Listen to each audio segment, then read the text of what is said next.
Hello friends, welcome है आपका आज की हमारी इस करंट अफेयर की क्लास में। आज की करंट अफेयर की क्लास आप सभी के एग्ज़ाम के लिए बहुत इंपॉर्टेंट होगी। इस क्लास का डेटा आपके सभी एग्ज़ाम के लिए सफिशेंट होगा और इस क्लास को बहुत केयरफुल के साथ लेना है। और इस क्लास के सभी क्वेश्चन आपके लिए इंपॉर्टेंट होने वाले। इस क्लास का पीडीएफ आपको हमारे टेलीग्राम चैनल पर मिल जाएगा, जिसका लिंक आपको डिस्क्रिप्शन में दिया हुआ है। जो स्टूडेंट इस यूट्यूब चैनल पर पहली बार आए हैं तो प्लीज़ सब्सक्राइब कर लेंगे, ताकि आने वाली हर क्लास आपको टाइम से मिल जाए। तो आपका खुद का अपना चैनल है, चलिए सपोर्ट करिएगा। आगे चलते हैं, स्टार्ट करते हैं हम अपनी आज की करंट अफेयर की क्लास। चलिए, सवाल नंबर 1। पहला सवाल है कि हाल ही में राष्ट्रीय पशुधन मिशन है, इसके तहत एक गौ समृद्धि जो है गौ गौ समृद्धि मवेशी बीमा योजना शुरू की गई है। तो राष्ट्रीय पशुधन मिशन के तहत गौ समृद्धि मवेशी बीमा योजना शुरू की है। इसको स्टार्ट केरल ने किया है, या फिर तमिलनाडु ने किया है, कर्नाटक ने, या फिर आंध्र प्रदेश ने। तो इसको स्टार्ट किसने किया है? अगर यहाँ पे गौ समृद्धि की बात करी जाए, एक मवेशियों की यानी कि पशुओं की एक योजना है जिसका नाम है गौ समृद्धि योजना। इस गौ समृद्धि योजना की अगर मैं बात करूँ तो इस गौ समृद्धि योजना को जो लॉन्च किया है, इसको लॉन्च करने वाला है आपका केरल। केरल सरकार के द्वारा गौ समृद्धि योजना मवेशियों के लिए स्टार्ट की गई है। किसके लिए? पशुओं के लिए बीमा योजना हो जाएगी। और केरल में भी कहाँ से? तो केरल के भी एर्नाकुलम जिले से इसको स्टार्ट किया गया है। कहाँ से? जो एर्नाकुलम है, इस एर्नाकुलम से इसको स्टार्ट किया गया है। ठीक है। दूसरी बात, कैसे? अगर देखो, पहली बात, गौ समृद्धि योजना है, मवेशियों के लिए बीमा योजना है। मान लिया जाए किसी मवेशी को कोई दिक्कत होती है, उस कोई भी मवेशी है, उस मवेशी की जनगणना के तहत आपने देखा होगा, जब मवेशियों की जनगणना होती है तो उसके कान में एक बिल्ला डाल दिया जाता है। उस बिल्ले के तहत उस मवेशी का जो है रिकॉर्ड रहेगा, और इसी के तहत या इसी में ही शामिल रहेगी कि उसकी योजना, या मैं कहूँ कि उसका बीमा। अगर अचानक से उसकी डेथ हो जाती है तो उसका जो पालक था, या तो उस पशु के लिए, उस मवेशी के लिए भी यहाँ पे कुछ उसके मेडिसिन या उपचार के लिए काम किया जाएगा, या फिर मरने के बाद में जो उसका पशुपालक था उसके लिए भी कुछ लाभ प्राप्त होगा। फिलहाल देखो, पशु की मृत्यु की बात करें, अगर मान लिया जाए यहाँ पे, अगर मान लिया जाए कि जो पशु है, इस पशु की अगर मृत्यु हो जाती है, पशु की मृत्यु हो जाती है, तो इस कंडीशन में मवेशी या तो इसकी मृत्यु हो जाती है, इस कंडीशन में ये बीमा ये लागू होगा। या फिर कब होगा? अगर मवेशी जो है दुग्ध उत्पादन में कम हो जाए। अगर मान लिया जो पशु है, ये जो दूध है, इस दूध का उत्पादन कम करेगा, तो इसके लिए भी काम किया जाएगा। और साथ में जो जीवन जोखिम बीमा है, ये भी इसमें दिया जाएगा। ठीक है, इसका जीवन जोखिम बीमा भी इसमें, जोखिम बीमा भी जो है ये भी इसमें करा जाएगा। और एर्नाकुलम जिले से केरल ने गौ समृद्धि मवेशी पशु बीमा योजना शुरू की है पशुधन के तहत। ठीक है। चलिए, तो यहाँ पे देखेंगे नेशनल जो लिव स्टॉक मिशन है, ये स्टार्ट किया है एर्नाकुलम। देखो, मैं कह रही थी ना कि इसके कान में, आप यहाँ पे देखो, इसका कान है, इसके कान में, पशु के कान में एक बिल्ला डाल दिया है, जिसके तहत इसकी जानकारी रखी जाएगी। अगला सवाल है सवाल नंबर 2। हर साल जन औषधि दिवस कब मनाया जाता है? तो जन औषधि दिवस की बात कर रहे हैं, कब मनाते हैं? 4 मार्च को, 5 मार्च, 6 या फिर 7 मार्च को। देखो, अगर बात करी जाए जन औषधि दिवस की, आपको पता होगा एक जन औषधि दिवस होता है और एक होता है आपका, एक तो है जन औषधि दिवस। ठीक है, जन औषधि दिवस की बात करूं ये, और एक है जन औषधि सप्ताह। ठीक है, जन औषधि सप्ताह 1 मार्च से 7 मार्च तक मनाया जाता है। ठीक है, और ये दिवस 7 मार्च को सेलिब्रेट किया जाता है। जन औषधि दिवस 7 मार्च को, जन औषधि सप्ताह 1 से 7 मार्च तक। ठीक है, क्यों इसको क्यों सेलिब्रेट करते हैं?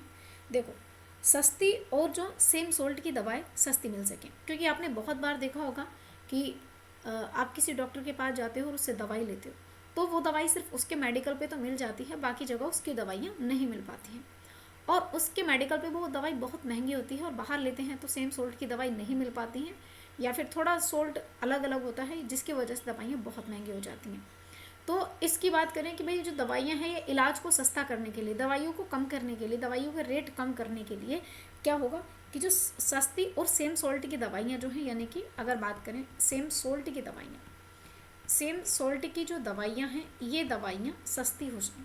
ठीक है, ये दवाइयाँ सस्ती हो जाएं। ठीक है, इसके लिए जो यहाँ पे जन औषधि सप्ताह, जन औषधि दिवस सेलिब्रेट किया जाता है। ठीक है, चलिए आगे बात कर लेते हैं। अगला सवाल है हमारा यहाँ पे सवाल नंबर 3। सवाल नंबर 3 है कि हाल ही में गवर्नमेंट ई मार्केट प्लेस, ठीक है, गवर्नमेंट ई मार्केट प्लेस की बात करें, जीएम की गवर्नमेंट ई मार्केट प्लेस, इसका सीईओ किसे अपॉइंट किया गया है। अगर वो कह रहा है कि यहाँ पे who has been appointed as the CEO of government e marketplace, यहाँ पे विजेंद्र गुप्ता हो जाएंगे या फिर डॉक्टर अजीत रत्नाकर हो जाएंगे या फिर तुहिन कांता पांडे हो जाएंगे, अजय भादु हो जाएंगे। तो गवर्नमेंट ई मार्केट प्लेस की बात करी जाए तो ये जो गवर्नमेंट ई मार्केट प्लेस है, अगर इसकी बात करूं तो इसके जो सीईओ बनाए गए हैं, इसके सीईओ बनाए गए हैं अभी अजय भादु। कौन बनाए हैं? ये बने हैं अभी अजय भादु की बात करें तो अजय भादु जो हैं इसके सीईओ बनाए गए हैं, पहली बात। दूसरी बात, इसको लॉन्च कब करा गया था, अगर इसकी बात करें कि जो हमारा गवर्नमेंट ई मार्केट प्लेस है, इसको जो लॉन्च किया गया था, इसको लॉन्च किया गया था 2016 में। 2016 में इसे स्टार्ट किया जाता है और इसके अभी अजय जो सीईओ बने हैं अजय भादु बन गए हैं। अच्छा, क्यों बनाया गया था ये? तो देखो, इसको बनाया इसलिए गया था कि जब मार्केट में जो भी चीज़ें आती हैं, मान लीजिए कि जो उत्पाद है, ये उत्पाद है, इस उत्पाद को तेजड़िए मंदेड़िए, मतलब यहाँ पे तो इस उत्पाद को बनाने वाला है और यहाँ पे होगा खरीदने वाला, ठीक है, खरीदने वाला। इसके बीच में जो तेजड़िए मंदड़िए रहते हैं, जो दलाल रहते हैं, इन दलालों का काम खत्म करने के लिए, ठीक है, इन दलालों का काम खत्म करने के लिए ई market, government e market place शुरू किया गया और इसके सीईओ अभी अजय भादु साहब बनाए गए हैं, ठीक है, ये है अजय भादु साहब। चलिए अगला सवाल है सवाल नंबर 4 है, हाल ही में राष्ट्रीय रोपवे विकास कार्यक्रम, राष्ट्रीय रोपवे, ये रोपवे है, आपने उड़न खटोले देखे होंगे। अगर आप कभी अगर आप उत्तरी भारत से संबंध रखते हैं, तो अगर आप कभी ऋषिकेश, हरिद्वार गए हैं, तो जब आप कभी हिल स्टेशन पे या मंदिर पे जाते हैं, तो जब आप बहुत ऊंची चढ़ाई होती है, तो उस चढ़ाई में आपने देखा होगा एक छोटा बक्सेनुमा, एक क्या बोलते हैं, एक बक्सेनुमा छोटा सा कमरा होता है, छोटा सा बक्सा होता है और उसमें बैठ के आप जो है ऊंची चढ़ाई पर जाते हैं, रोपवे होता है ना। तो वो जो रोपवे है, इसके विकास कार्यक्रम के तहत, पर्वतमाला परियोजनाओं के तहत रोपवे परियोजना को मंजूरी मिली है। तो राष्ट्रपति जो राष्ट्रीय रोपवे विकास कार्यक्रम है, इसने जो रोपवे परियोजना है, इसको मंजूरी दी है हिमाचल प्रदेश में, उत्तराखंड में, सिक्किम में, जम्मू कश्मीर में। ये तो सारे हमारे हिल स्टेशन हो गए। हाँ, क्योंकि पहाड़ों पे चल पाना थोड़ा मुश्किल हो जाता है, खासकर टूरिस्ट के लिए। जो पहाड़ों पे रह रहे लोग हैं उनके लिए एक बार को आसान है, क्योंकि उनकी हैबिट बन चुकी है। लेकिन जो टूरिस्ट या टूरिज्म, जितने भी टूरिस्ट प्लेस होते हैं, तो ये टूरिज्म को बढ़ाने के लिए और उनके लिए थोड़ी आसानी देने के लिए ये योजना शुरू करी है। और इस योजना को जो शुरू किया गया है, इस योजना को शुरू किया है उत्तराखंड सरकार ने, ठीक है। देखो, अगर पर्वतमाला परियोजना के तहत जो रोपवे का विकास किया जा रहा है, जो रोपवे बनाए जा रहे हैं, अगर मैं रोपवे की बात करूं तो ये जो रोपवे बनाए जा रहे हैं, ये रोपवे बनाए जा रहे हैं उत्तराखंड में। इसके लिए मंजूरी जो दी है, ये मंजूरी दी है उत्तराखंड में। और अगर बात करें कि उत्तराखंड में मंजूरी दी है, कहाँ से कहाँ तक बनाया जाएगा, एक तरफ तो है गोविंद घाट, ठीक है, गोविंद घाट, और गोविंद घाट से लेकर के जो हेमकुंड साहिब जी हैं, चमोली की बात करूं, चमोली में, चमोली डिस्ट्रिक्ट में एक है हेमकुंड साहिब, ठीक है, हेमकुंड साहिब की बात करूं तो यहाँ तक, हेमकुंड साहिब तक, यानी कि गोविंद घाट से चमोली हेमकुंड साहिब तक जो है ये रोपवे बनाया जाएगा और ये 12.4 किलोमीटर का हो जाएगा, ठीक है। चलिए, और इस एक बार इस रोपवे में कितने लोग बैठेंगे, तो इसमें जो व्यक्तियों की क्षमता है ना, इसमें व्यक्तियों की क्षमता, देखो एक बार तो नहीं, लेकिन एक दिन की क्षमता उन्होंने बताई है कि भाई एक दिन में जो है, एक दिन में लगभग हम 11,000 जो व्यक्ति हैं, इतने 11,000 व्यक्ति एक दिन में हम इस रोपवे से यात्रा करवा देंगे। कुछ इस प्रकार का रोपवे होगा, ठीक है। जो नेशनल हमारा जो प्रीवियस या डेवलपमेंट जो प्रोग्राम है, इसके तहत जो यहाँ पे रोपवे जो है इसको स्टार्ट किया गया है, ठीक है। इस प्रकार का रोपवे होता है और इसमें एक दिन में कितने व्यक्ति चले जाएंगे, तो एक दिन में 11,000 व्यक्ति चले जाएंगे। उत्तराखंड में इसको शुरू किया गया है। अगला सवाल है हमारा सवाल नंबर 5, हाल ही में अंतर्राष्ट्रीय कैरियर से संन्यास की घोषणा करने वाले, अंतर्राष्ट्रीय कैरियर से संन्यास की घोषणा करने वाले एक दिग्गज खिलाड़ी हैं जिनका नाम है ए शरद कमल। तो भाई इन्होंने जो है अंतर्राष्ट्रीय घोषणा कर दी है कि भैया अब हम खेलेंगे नहीं, अंतर्राष्ट्रीय से संन्यास लेने की घोषणा करिए कि सिर्फ नेशनल खेलेंगे। और ऐसी घोषणा करने वाले जो हैं यहाँ पे ए शरद कमल है। और यहाँ पे इन शरद कमल की बात करें तो ये क्रिकेटर हैं या हॉकी के खिलाड़ी हैं, टेबल टेनिस के हैं या फिर कुश्ती के हैं। देखो अगर यहाँ पे मैं शरद कमल की बात करूँ ना, तो जो ये शरद कमल है बहुत नाम बहुत ज़्यादा चर्चित है। और ये जो खिलाड़ी हैं ये टेबल टेनिस के खिलाड़ी हैं। किसके हैं? ये टेबल टेनिस खेलते हैं, ठीक है। शरद कमल टेबल टेनिस के खिलाड़ी हैं। चलिए अगर बात करें तो ये जो हैं इन्होंने कहा कि भैया हम ले रहे हैं संन्यास। इन्होंने कहा कि हम अंतर्राष्ट्रीय स्तर पर नहीं खेलेंगे। अंतर्राष्ट्रीय स्तर की बात करें तो भैया अंतर्राष्ट्रीय स्तर पर इन्होंने संन्यास की घोषणा कर दी है, ठीक है। इन्होंने कर दी है संन्यास की घोषणा, ठीक है। हाँ, अब दूसरी बात सुनेंगे। देखो यहाँ पे इन्होंने कहा है कि जी क्या बोलते हैं कि हम भैया अब नहीं खेलेंगे। अच्छा, क्या इनका संबंध किससे? आपको पता होगा कि जो पेरिस ओलंपिक हुआ था, अगर बात करूँ मैं यहाँ पे एक इम्पोर्टेंट फैक्ट है कि जो पेरिस में ओलंपिक हुआ था, इस पेरिस ओलंपिक की बात करी जाए तो इस पेरिस ओलंपिक की अगर मैं बात करूँ, इस पेरिस ओलंपिक में ना आपने क्या करा था कि इन्होंने भाई इस पेरिस ओलंपिक में शरद कमल ने उद्घाटन करा था, ठीक है। इन्होंने उद्घाटन करा था, ठीक है। 1 सेकेंड। हाँ, तो इन्होंने इसका उद्घाटन करा था, माफ़ी चाहती हूँ, सॉरी। पेरिस ओलंपिक का उद्घाटन करने वाले कौन थे? पेरिस ओलंपिक का उद्घाटन करने वाले थे शरद कमल, ठीक है। ये थोड़ा सा आप ध्यान में रखेंगे। अच्छा, कौन कौन थी? तो इनका उद्घाटन जो है ध्वजवाहक जो रहे थे पीवी सिंधु भी इनके साथ रही थी और ये शरद कमल रहे थे, ठीक है। चलिए आगे बात करते हैं। अगला सवाल है, तो ये है शरद कमल। अगला सवाल नंबर 6। चलिए सवाल नंबर 6 है कि खेलो इंडिया पैरा गेम्स 2025 कहाँ शुरू होंगे? तो खेलो इंडिया पैरा गेम्स 2025 नई दिल्ली में शुरू होंगे, उत्तर प्रदेश में, चंडीगढ़ में या फिर महाराष्ट्र में। तो खेलो इंडिया पैरा गेम्स 2025 के कहाँ शुरू होने वाले हैं? चलिए बात करते हैं। देखो इनकी ये कहाँ पर होंगे? ये होने वाले हैं नई दिल्ली में। कहाँ पर होंगे? ये होंगे आपके नई दिल्ली में। खेलो इंडिया पैरा गेम्स 2025 के हैं और ये होंगे नई दिल्ली में। अच्छा, ये इनका कौन सा संस्करण है? तो अगर बात करें तो जी इसका जो संस्करण है ये इसका दूसरा संस्करण है, सेकंड है 2025 का, ठीक है। अच्छा, इससे पहले जो संस्करण हुआ था इसका, जो अगर बात करूँ कि इसका पहला संस्करण था तो ये भी कहाँ हुआ था? इसको भी दिल्ली में ही होस्ट किया गया था। और दूसरा भी कहाँ पर है?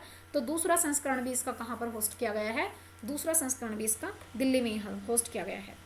इसमें खेल कितने शामिल किए जाएंगे? तो इसमें जो खेलों की संख्या होगी, खेल इसमें 6 खेलों को शामिल किया जाएगा और 1230 खिलाड़ी जो हैं इसमें, इतने खिलाड़ी भी शामिल होने वाले हैं, ठीक है। और ये किसके होंगे? फुटबॉल के, ठीक है। अच्छा, दूसरी बात अगर मैं बात करूँ यहाँ पर, तो ये कहाँ पर होगा? ये होगा दिल्ली में। और हमारे खेल मंत्री कौन हो जाएंगे? अगर बात करें कि जो खेल मंत्री हैं ये हो जाएंगे मनसुख मंडाविया जी, ठीक है। ये हो जाएंगे मनसुख मंडाविया, ठीक है। मनसुख मंडाविया की बात करूं तो ये हमारे हो जाएंगे खेल मंत्री, ठीक है। चलो आगे बात कर लेते हैं। तो यहाँ पे देखेंगे पैरा गेम्स 2025 के जो दिल्ली में, नई दिल्ली में होस्ट किए जा रहे हैं, ठीक है। अगला सवाल है सवाल नंबर 7। हाल ही में फीफा ने वर्ल्ड कप 2026 से किसे प्रतिबंधित कर दिया है? फीफा ने कहा है कि भैया 2026 से हम इन देशों को खिलाएंगे ही नहीं। पाकिस्तान को बोला है, रूस को या कांगो को या फिर इन सभी कंट्री को बोला है फीफा ने कि भैया हम नहीं खिलाएंगे। देखो अगर बात करूँ मैं यहाँ पे फीफा की, तो जो हमारा फीफा है ना, अगर फीफा की बात करें तो अगर मैं यहाँ पे आपसे फीफा की बात करूँ तो फीफा ने क्या कहा है भैया? फीफा ने कहा है, पहली बात ये फीफा ने क्या कहा है? इसने कहा है कि भैया हम जो हैं कुछ ऐसे देश हैं या कुछ ऐसे देश हैं जिनके साथ हम खेलना पसंद नहीं करते हैं, या सॉरी जिनको हम अब अपने मतलब जिनको हम खिलाएंगे नहीं, ठीक है। अच्छा, इसकी स्थापना कब होती है? अगर बात करें 1904 की, 1904 में इसकी स्थापना होती है, ठीक है। और इसका जो हेडक्वार्टर है ये हो जाएगा ज्यूरिख में, ज्यूरिख में इसका हेडक्वार्टर हो जाएगा। और इसके जो हेड होंगे, अगर इनके हेड की बात करूँ तो इसके हेड हो जाएंगे इन्फेंटिनो, ठीक है। इन्फेंटिनो की बात करी जाए तो इन्फेंटिनो जो है इसके हेड हो जाएंगे। अच्छा, अब देखो यहाँ पे अगर मैं कहूँ फीफा का जो पहला वर्ल्ड कप हुआ था, इसका पहला वर्ल्ड कप हुआ था 1930 में। अगर बात करें 1930 में उरुग्वे की बात करें तो उरुग्वे में हुआ था और ये इसे जीता भी था, ठीक है। अच्छा, इसके बाद में अगर बात करी जाए कि 2000 हर 4 साल में होता है, तो इसके बाद होता है आपका 2022 में। 2022 का जो वर्ल्ड कप हुआ था फीफा का, ये हुआ था आपका कतर में हुआ था 2022 का। और अगर इसमें विजेता की बात करें तो इसका जो विजेता रहा था 2022 का, तो इसका विजेता रहा था अर्जेंटीना। कौन रहा था? ये जीता था अर्जेंटीना। और अगर उप विजेता की बात करूं कि भाई उप विजेता कौन रहा था 2022 का, तो ये रहा था आपका फ्रांस उप विजेता रहा था। अब फीफा वर्ल्ड कप 2026 की बात करें तो फीफा ने कहा है कि भैया 2026 में जो हमारा ये स्टेटमेंट है कि सीधी सी बात है, 2026 में हम 3 जो कंट्री हैं इनको बाहर निकाल देंगे। ठीक है, पहली बात अगर बात करें कि कहाँ कहाँ पे, तो देखो इस बार जो इसको होस्ट करने वाला है 3 कंट्रीज को होस्ट करेंगे। एक तो हो जाएगा यूएसए, और इसके बाद में एक हो जाएगा कनाडा, और एक हो जाएगा इसमें मैक्सिको। ठीक है, मैक्सिको की बात करें तो मैक्सिको भी इसको होस्ट करेगा। 3 कंट्रीज को होस्ट करेंगे, यूएसए, कनाडा और मैक्सिको। अब दूसरी बात है कि यहाँ पे जो फीफा है, फीफा ने ये बोला है कि भाई हम जो है एक काम करेंगे, हम 3 देशों को बैन कर देंगे। अब कौन कौन से 3 देश हैं? देखो इनने कहा कि भैया एक तो पाकिस्तान है जिसको हम बैन कर देंगे, एक रूस है जिसको बैन करेंगे, एक कांगो है। मतलब यहाँ पे इसने कहा है कि एक पाकिस्तान को और एक रूस को और एक कांगो को, यानी कि इन तीनों कंट्री को भैया हम करने वाले हैं बैन। और ये बोला है फीफा ने, ठीक है, 2026 के वर्ल्ड कप में। तो इसका आंसर हो जाएगा ऑप्शन डी, यानी कि भाई ये तीनों के तीनों कंट्री बैन कर दिए हैं। ये है आपका फीफा। ठीक है, चलो आगे बात कर लेते हैं। अगला सवाल नंबर 8। अगला सवाल कहता है कि नाइट फ्रैंक वेल्थ रिपोर्ट आई है। तो भाई यहाँ पे नाइट फ्रैंक की वेल्थ रिपोर्ट आई है। इस नाइट फ्रैंक की जो रिपोर्ट है ये धन की रिपोर्ट है, और इस रिपोर्ट के अनुसार भारत को ना दुनिया के सबसे बड़े वैश्विक धन केंद्रों में कौन सा स्थान मिला है। देखो अभी ना एक रिपोर्ट आई है यहाँ पे नाइट फ्रैंक की, बस इतनी सी बात ध्यान रखेंगे कि एक नाइट फ्रैंक की बात करूँ मैं यहाँ पे, तो एक रिपोर्ट आती है नाइट फ्रैंक की। जो नाइट फ्रैंक वेल्थ की जो रिपोर्ट है, इस नाइट फ्रैंक वेल्थ की रिपोर्ट ने एक सीधी सी बात करी है। क्या बोला है? इस रिपोर्ट ने कहा है कि भैया हम बता रहे हैं कि किस किस कंट्री के पास, किन किन देशों में, केंद्रों में किस किस के पास कितना धन है। भारत को दुनिया के सबसे बड़े बड़े देशों में कि भारत के पास कितना धन है। तो सबसे पहले तो बोला है कि जी सबसे ज़्यादा जो धन है, सबसे ज़्यादा रैंक में अगर बात करें तो रैंक में जो टॉप नंबर पर, पहले नंबर पर तो यूएसए है जो सबसे ज़्यादा धनी है।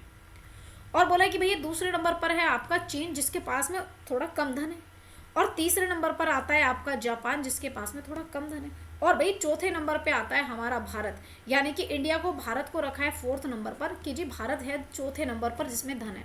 तो ये वेल्थ की जो रिपोर्ट आई है, ठीक है, इसका आंसर हो जाएगा हमारा ऑप्शन 4। ठीक है, चलिए आगे बात कर लेते हैं। अगला सवाल है, तो यहाँ पे देखेंगे कि देखो यूएसए ये रैंक आई है और ये 12th नंबर की है, तो सबसे पहले यूएसए है। और अच्छा, ये रिपोर्ट हमारी पुरानी रिपोर्ट है जिसमें इंडिया बहुत पिछड़े स्थान पर था, तो ये पीछे की रिपोर्ट है, पिछली और न्यू रिपोर्ट मैंने भी आपको बताई है। ठीक है, देख लो कितना इंडिया ने अपने आप को इम्प्रूव किया है। बहुत ज़्यादा स्टूडेंट्स गैदरिंग करते हैं कि इतना ज़्यादा इंडिया पीछे हो गया इन सब चीज़ों में, तो आप थोड़ी थोड़ी रैंक देख लिया करो तो पता लगता रहता है कि इंडिया ने कहाँ क्या क्या प्रोग्रेस किया। चलिए क्वेश्चन है 9। हाल ही में भारतीय नौसेना ने किस देश में आयोजित सी ड्रैगन 2025 एक अभ्यास किया है, और इसमें अभ्यास किस किस ने लिया है? तो जो भारतीय नौसेना का एक अभ्यास है, देखो अगर बात करें तो बात ये हो रही है कि भैया भारतीय नौसेना जो है, इस भारतीय नौसेना ने करा है एक अभ्यास। ठीक है, इसका एक अभ्यास है और इसके अभ्यास का नाम है सी ड्रैगन। ठीक है, इसका एक अभ्यास है जिसका नाम है सी ड्रैगन, इसका अभ्यास का नाम है, जो 2025 में करा गया है। अब इसमें जो देश हैं, देखो इसमें भाई कौन कौन से देश हैं, जिनमें जो देश कौन कौन से देश हैं कि इसमें शामिल हुए हैं। देखो इसमें एक देश है आपका यूएसए जो शामिल हुआ है, एक देश है, इसमें 5 देश शामिल हुए हैं, ध्यान रखना। एक देश है यूएसए, और एक देश है आपका जापान की बात करें जापान, और एक देश है आपका इंडिया, तो हमारा है ही। ठीक है, यूएसए, जापान, इंडिया, और एक हो जाएगा साउथ कोरिया। साउथ कोरिया की बात करें, साउथ कोरिया, और एक देश और हो जाएगा आपका, ये साउथ कोरिया। ठीक है, ऑस्ट्रेलिया की बात करें तो एक देश हो जाएगा आपका ऑस्ट्रेलिया की बात करी जाए तो ऑस्ट्रेलिया। मतलब इसमें 5 देश शामिल होने वाले हैं सी ड्रैगन 2025 के अभ्यास में, नौसेना का अभ्यास है। अच्छा, ये सी ड्रैगन अभ्यास की बात करूँ तो ये सी ड्रैगन अभ्यास होगा कहाँ पर? तो ये प्रशांत महासागर में होने वाला है। कहाँ होगा? ये होगा प्रशांत महासागर में, ये सी ड्रैगन अभ्यास जो है होने वाला है। ठीक है, अच्छा, तो ये जो है पनडुब्बी रोधी अभ्यास रहने वाला है। और यहाँ पर अगर बात करी जाए तो कौन सा आ जाएगा? यहाँ पे मैंने कहा है कि हाल ही में भारत ने दुनिया देशों में आयोजित सी ड्रैगन 2025 में भाग लिया है, तो यहाँ पे गुआम ने भाग लिया है। किसने लिया है? गुआम ने भाग लिया है। ठीक है, चलिए ये एक्सरसाइज है 2024 की, ध्यान रखेंगे, कुछ इसी प्रकार से अब भी हुई है। चलिए अगला सवाल है, सवाल नंबर 10 है कि हाल ही में भारत और बांग्लादेश के बीच संयुक्त नदी आयोग की बैठक कहाँ पर हुई है? भारत और बांग्लादेश इन दोनों देशों के बीच में भाई एक नदी विवाद था और उस नदी की जो है संयुक्त आयोग की जो है एक बैठक हुई है। ये पटना में हुई है, भुवनेश्वर में, कोलकाता में या फिर अमरावती में। देखो संयुक्त नदी आयोग की जो बैठक है, और ये जो बैठक हुई है अगर बात करें तो इसकी जो बैठक है ये 86वें नंबर की बैठक है। ठीक है, अगर बात करें कौन से नंबर की है तो ये 86वें नंबर की बैठक है। और इस बैठक को जो होस्ट किया है, इसको होस्ट किया है कोलकाता ने। किसने? जो कोलकाता है इसने इसको होस्ट किया है। आंसर तो ऑप्शन सी हो गया, कोलकाता ने होस्ट किया है। अच्छा, भारत और बांग्लादेश जो हैं इन दोनों देशों के जो बीच में नदी की जो चर्चा है, यानी कि दोनों देशों की जो नदी चर्चा है, ठीक है, दोनों देशों का जो नदी विवाद है, इस नदी विवाद पर चर्चा करी गई, ये पहली बात। ठीक है, अच्छा दूसरी बात क्या है यहाँ पे? एक तो तीस्ता नदी है, यहाँ पे तीस्ता नदी है, ठीक है, और एक है यहाँ पे फरक्का नदी। फरक्का नदी बांध की बात करें ये, ठीक है, तो इनको लेकर के चर्चा हुई है और ये हुई है कोलकाता में। ठीक है, तो ये आप देखेंगे। चलिए फिलहाल आज के लिए हम इतना ही सेशन रखते हैं, बाकी चीज़ें हम कल देखने वाले हैं। So thank you for watching guys, thank you. अपना ख्याल रखिए, हंसते रहिए, मुस्कुराते रहिए, हमेशा खुश रहिए। और पीडीएफ के लिए मैंने आपको टेलीग्राम लिंक दिया है, जा करके ज्वाइन कर लेंगे, वहाँ पे आपको क्लास की पीडीएफ मिल जाएगी। और चलिए होली की आपकी 2 दिन की छुट्टी थी, अब आपकी सारी चीज़ें जैसे हैं वैसे की वैसी आपकी बिल्कुल आपके लिए लागू की जाएंगी। Thank you.